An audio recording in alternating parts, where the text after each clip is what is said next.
Robocop stars Peter Weller, Nancy Allen, Daniel Hurley, Ronnie Cox, and Curtwood Smith. It runs 103 minutes. Images of this film have been burned into my mind ever since I saw it as a kid. The quick pace, graphic imagery, and the very interesting POV as Robocop is being built probably contributed to that. And I'm talking about the edited version played on TV. This Blu-ray is the first time I've seen the full unedited film.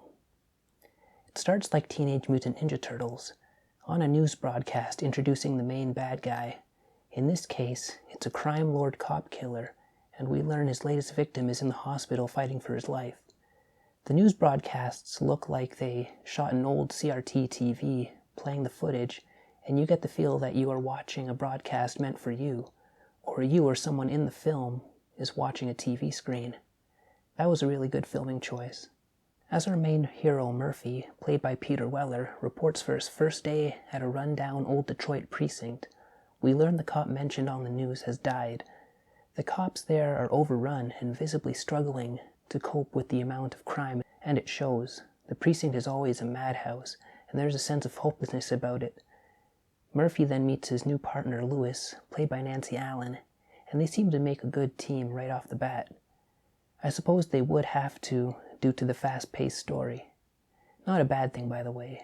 We learn Murphy has a son and wife. We eventually see them in flashbacks and learn what happened to them. A weapons and technology company commissioned to help and provide support to the struggling OCP has two employees competing for different mechanized police programs.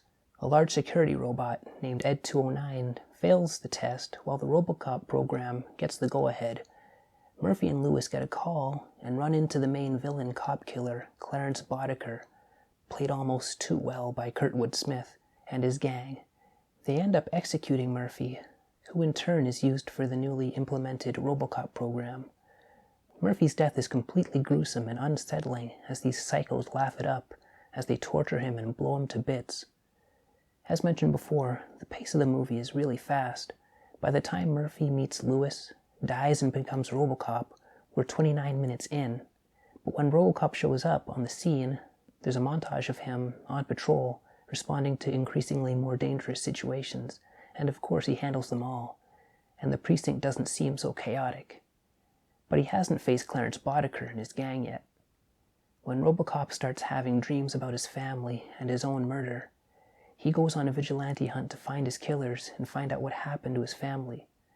On his hunt, he learns there are some underhand dealings between Dick Jones and Boddicker, who was hired to kill the creator of the Robocop program. When he finds out, and is framed trying to arrest Jones, the police and SWAT team then receive orders to destroy him. It's sad to see the good guys gunning Robocop down. After thinking back, the same thing happened to him with the criminals when he was alive. It always induces an emotional response in me, and is heartbreaking for me to watch. Finally, with help from Lewis, they're able to track down the Boddicker gang and expose Dick Jones. The special effects are really well done, from cityscape and building backgrounds, to the stop-motion animation, to all the makeup and practical effects. There's one scene where one of the bad guys gets covered in toxic waste. You can see the care and detail that went into making it look as disgusting as possible. Melting skin, bones sticking out, hair burnt off. It's kind of freaky when you see Robocop without his helmet too. The makeup and effects are incredible. Plus, I never noticed before, he has a nice pearlescent paint job on his armor. Another definite standout is Curtwood Smith as psychotic cop killer Clarence Boddicker. He's the perfect bad guy in this film with a perfect performance. First time I heard him ask Bobby, "Can you fly?" I knew he was serious bad news. I was pretty scared of this dude seeing this movie as a kid.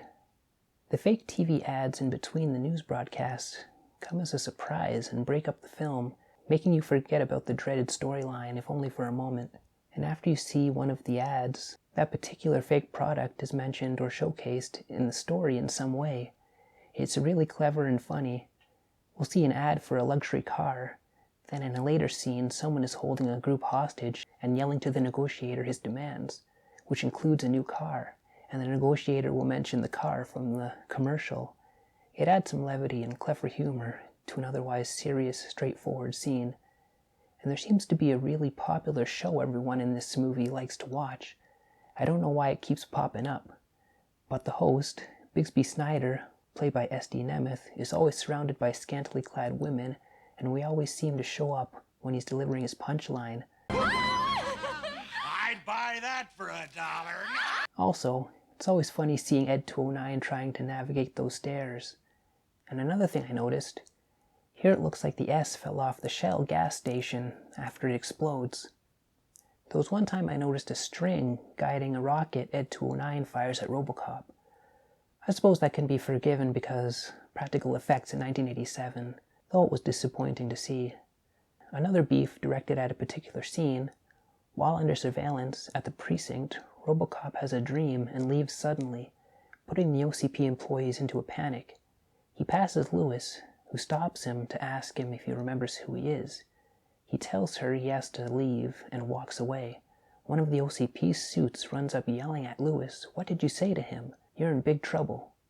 As if it was her fault he was leaving. He got up and started to leave long before Lewis even saw him. Now all of a sudden it's her fault? What a jerk-ass. Overall, this is one of the essential badass 90s era action films that may not be saying much in terms of cinematic mastery, but it's still an important part of film history. 8.5 out of 10.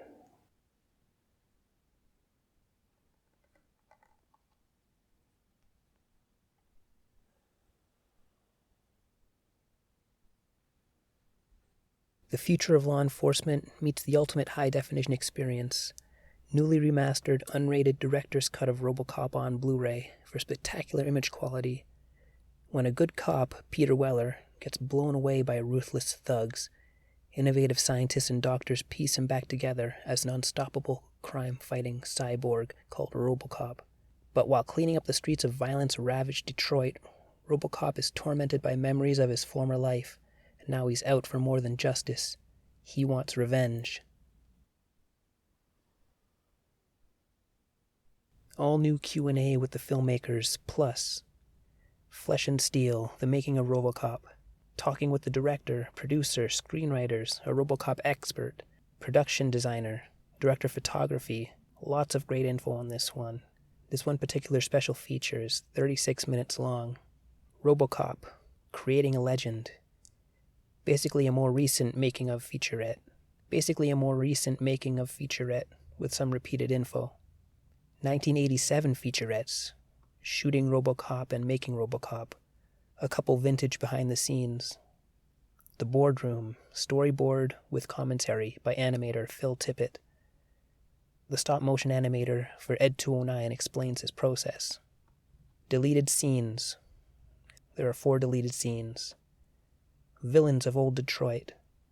Interviewing a couple of the villain actors. Special effects then and now. A fascinating look at how they used paintings in the film for some of the backgrounds. And a look at the stop-motion puppets. And building the full-scale Ed 209 prop. Paul Verhoeven Easter egg. A scene where the director appears in the movie. Q&A with the filmmakers. 2012. The 42-minute panel with the cast and crew. And it has the theatrical trailer and TV spot.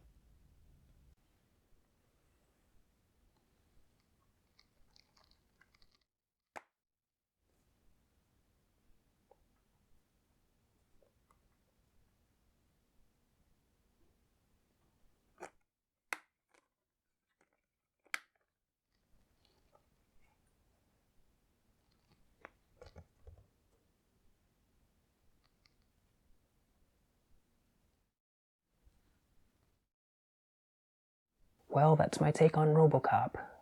Let me know what your experience is with this movie, and help a brother out. Subscribe to the channel, like the video, throw me a comment. And with that, bye for now.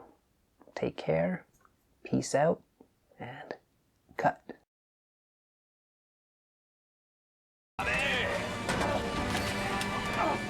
Can you fly, Bobby? Clarence, no!